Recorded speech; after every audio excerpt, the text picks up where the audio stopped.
Welcome back again to A Place of Stories. So today, per another story that I've told, this sharing is inspired actually by a classroom teaching that I was going through or went through. I mean, I like the process that I'm going through lately, where I'm using stories, either stories from my own life or stories from my friend's life, to teach the class, my AP psychology class. It's been working very well. I mean, this is all thanks to a program that I'm actually taking, a learning or teaching program, certificate online. It's a course, it's a beautiful course teaching you how to use stories for business and for actually also for education. If I haven't hooked you up already, talk to me, contact me, and I will talk to you on how you can get that working for you. So based on that information, I was telling my students about the idea of different parenting styles. It comes from a psychologist, Dr. Diana Baumrind, if I'm remembering correctly. Can't really always say the same name well, but her name is Diana, and she talks about different parenting styles. There's 4 different parenting styles that parents go through, and then because of how we get parented, if that's a thing, we grow up to be very different people. I mean, I'm not gonna go through all the different parenting styles, but what I want to highlight is how I was bringing it up. I was bringing that up into my own context, where I was talking about how I was raised compared to how my brother was raised, compared to how my sister was raised, and of course how that was affecting also my nephew, which is my brother's first child. Because watching my mom change in terms of how she was treating us all was quite interesting, because for me, I experienced a very totally different style compared to how my brother was raised, and compared to how my sister was raised, and compared now to how my little brother's child is raised. All of them, they seem to have been different. I want to say she got a little softer as the years went by, because I was used to whippings and beatings and all those extraordinary things, while my sister met quite a chilled mother. And I don't know, I think my nephew is trapped in between meeting the mom who's very strict and also a mom who's very soft-hearted, so basically the grandchild. I don't know where he is, but that is also putting him in a situation where he's growing up different compared to how everybody else was growing up. Anyway, all this is coming back to me telling a story or sharing a story about my little brother, who I believed, compared to me and my little sister, they had a very interesting relationship with my mom, because it was an almost challenging relationship. They were always challenging each other, but compared to me and my mom and my little brother understood each other so well that I can clearly see things from my little brother that I could see from my mom, especially in how they were, how my mom grew up, from the information that I'm getting, and also from how they were interacting with each other, because they have same personalities. Although they argue, but you can tell, you guys are the same. And the things, the actions and events that they've gone through, they're the same.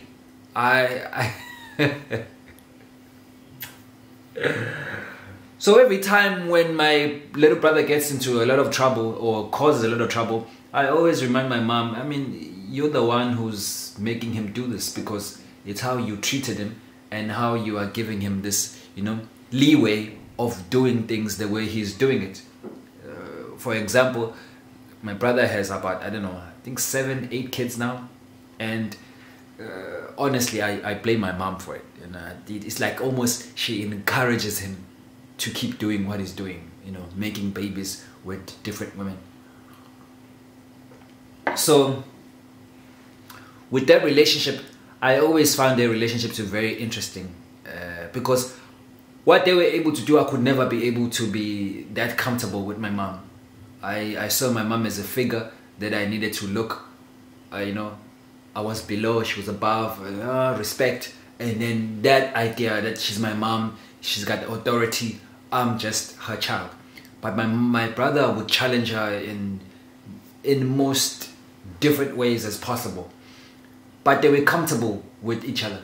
I remember a scenario which I'm not even sure it's worth sharing, but it was showing how comfortable they were with each other. I think my brother had a little bit of a problem in his below area. I don't know what he had done, you know, he's a ladies man after all. And he was so worried that he went to my mom and told her about all this information. And my mom was like, shocked. Oh my God, my son, I'm worried about you. Take your pants off right now. We were all there in the living room.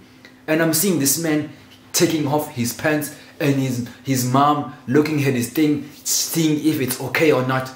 And I'm looking at them like, what the fuck? What the fuck? What the fuck? What the fuck?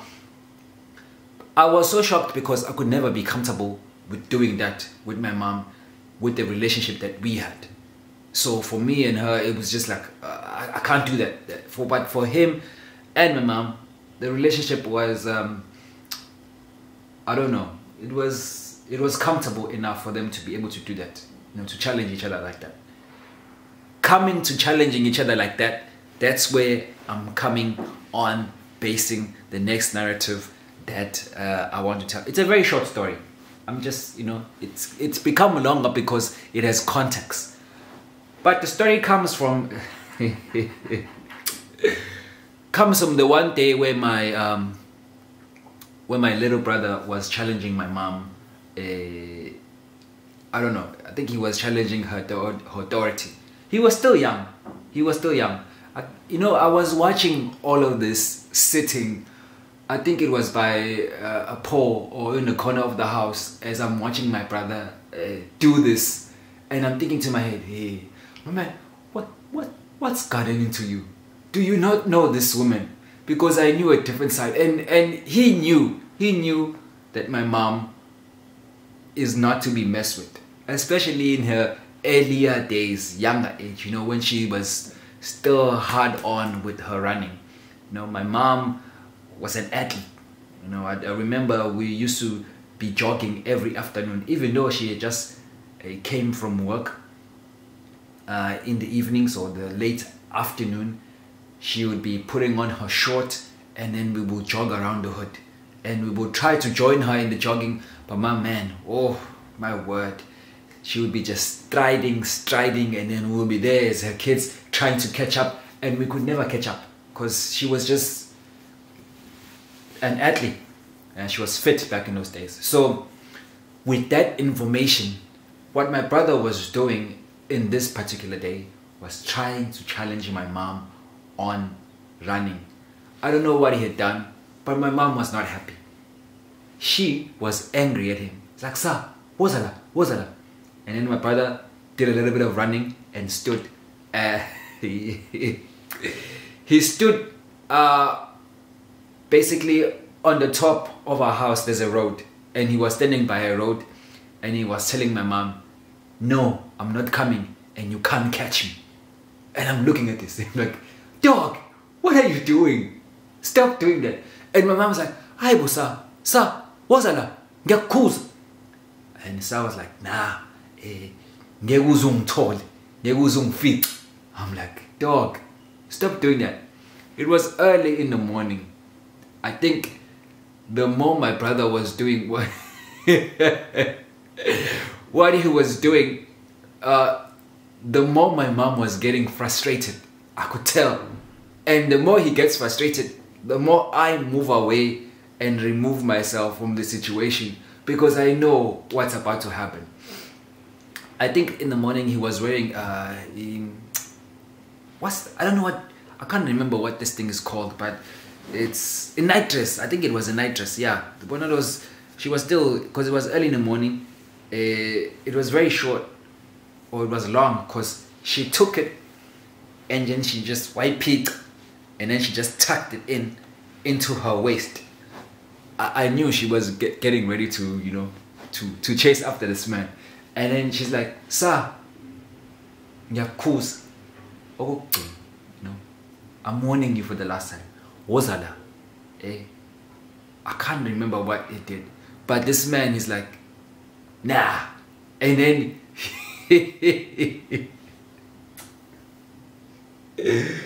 you know the thing where you start jogging on one spot, you know, preparing to run.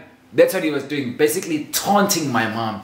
He started jogging on one spot, showing her that, you know, she's not gonna catch him, you know, stretching.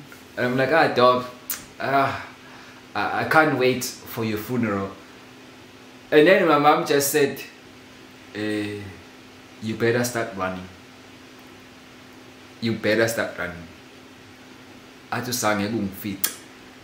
When my mom said, "You better start running," he starts going. And my mom just gave him a little bit of time to get those strides in. Oh, and then she went. I see her turn the corner. Of course, I leave what I'm doing. I go, I stand by the road, and I watch. I watch this man sprint like Usain Bolt and my mom right on his heels. And this man was going. He went. And I'm like, "Oh my gosh, he's actually doing it." And he ran,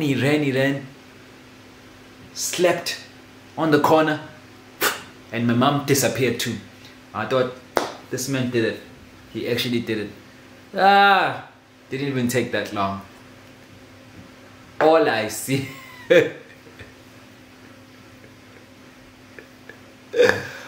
all I see and hear is him begging for his life.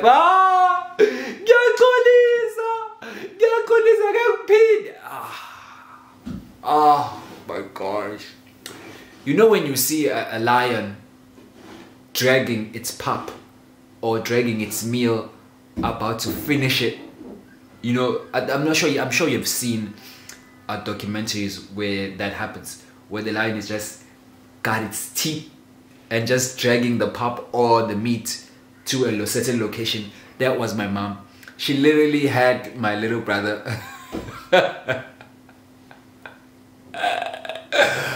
by the collar of his shirt, dragging him, and he was begging for his life and asking for forgiveness. And my mom wasn't having it, because now she has just been made to run, and that's just making everything worse. And then she's dragging him and he's begging for his life.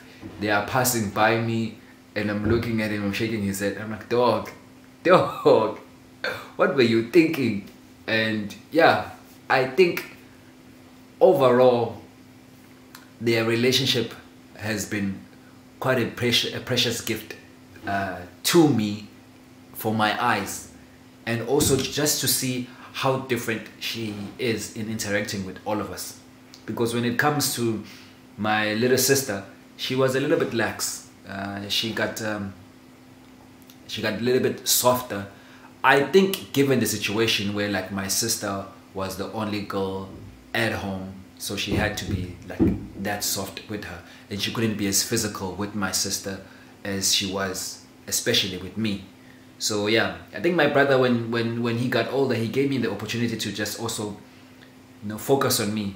Everything was counting on him as being the middle guy, because I was going out to be in the higher level of high school, and my brother would be able to relieve me from going to the market and start selling. He would actually go and be the one who does that.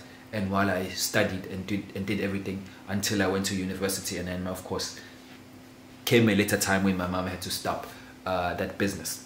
But yeah, it was an interesting relationship to see them together, as my mom raised us in these different manners. If you're interested in actually looking at these different parenting styles, I think one is authoritative, authoritarian, permissive, and negligence. I'm not sure about the last one. I'm not sure. But yeah, I think it's that. If you can just Google them and research and understand and try to look at it in a matter of your own family. How everyone might have been raised differently, or maybe how you were raised differently compared to your cousin or your neighbor, because I think every parent raises their kids differently. Maybe because of situations they're in, or maybe because of what happened in their own past. But yeah, it was interesting seeing my brother and mom interact and also, you know, understand each other. Moral of the story, every parent treats their kids differently. Sometimes it works, sometimes it doesn't work, sometimes there's resentment, sometimes there's love, but it's a matter of context and also the matter of what happened in the past in terms of the experience. Thank you for listening. Thank you for being here with me. I appreciate your ears and I appreciate your time. I will see you again on the next share. Please, if you do have something to share, I'm all ears. My ears are on the table waiting for me to listen to your story.